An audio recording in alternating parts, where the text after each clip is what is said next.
Air merupakan kebutuhan utama bagi proses kehidupan di bumi, sehingga tidak ada kehidupan seandainya tidak ada air di bumi.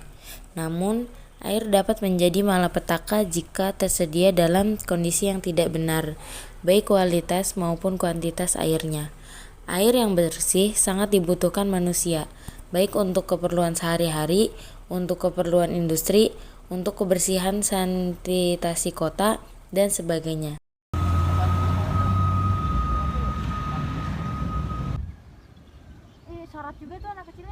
Air dikatakan tercemar jika tidak dapat digunakan sesuai dengan fungsinya. Walaupun fenomena alam seperti gunung meletus, pertumbuhan gulma yang sangat cepat, badai dan gempa bumi merupakan penyebab utama perubahan kualitas air. Namun, fenomena tersebut tidak dapat disalahkan sebagai penyebab pencemaran air. Pencemaran ini dapat disebabkan oleh limbah industri, perumahan, pertanian, rumah tangga, dan penangkapan ikan dengan menggunakan racun. Di samping itu, penggunaan hutan baik untuk pembukaan lahan, pertanian, perumahan, dan konstruksi bangunan lainnya mengakibatkan pencemaran air tanah.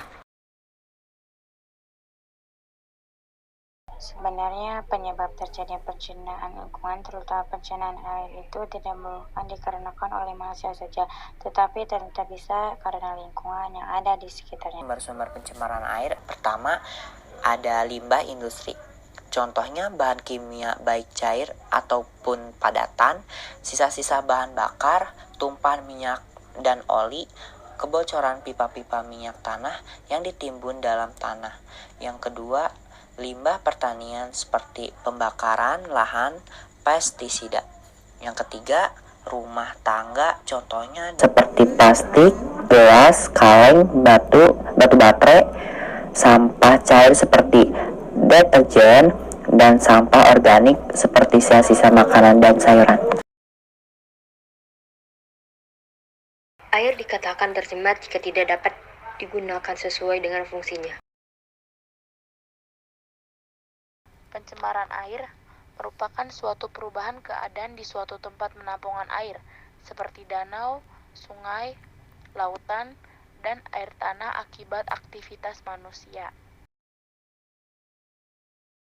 Karena sumber pencemaran air berasal dari industri rumah tangga, pemukiman, dan pertanian, dan berdampak buruk bagi ekosistemnya. Di antara lain dampaknya yaitu 1.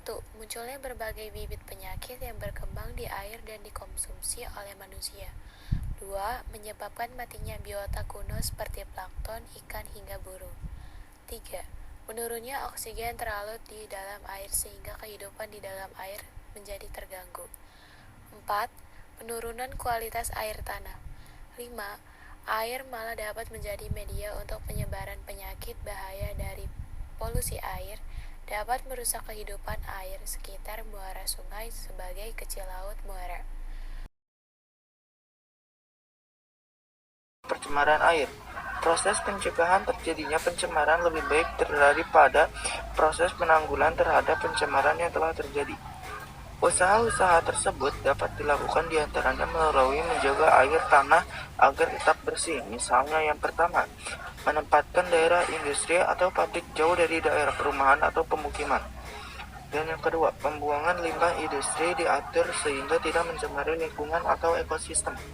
Yang ketiga, pengawasan terhadap penggunaan jenis-jenis pestisida dan zat-zat kimia yang lain dapat menimbulkan pencemaran. Yang keempat, memperluas gerakan penghijauan. Yang kelima, tindakan tegas terhadap perilaku pencemaran lingkungan. Yang keenam, memberikan kesadaran terhadap masyarakat tentang arti lingkungan hidup sehingga manusia lebih baik mencintai lingkungan hidupnya. Dan yang ketujuh, melakukan intensifikasi pertanian.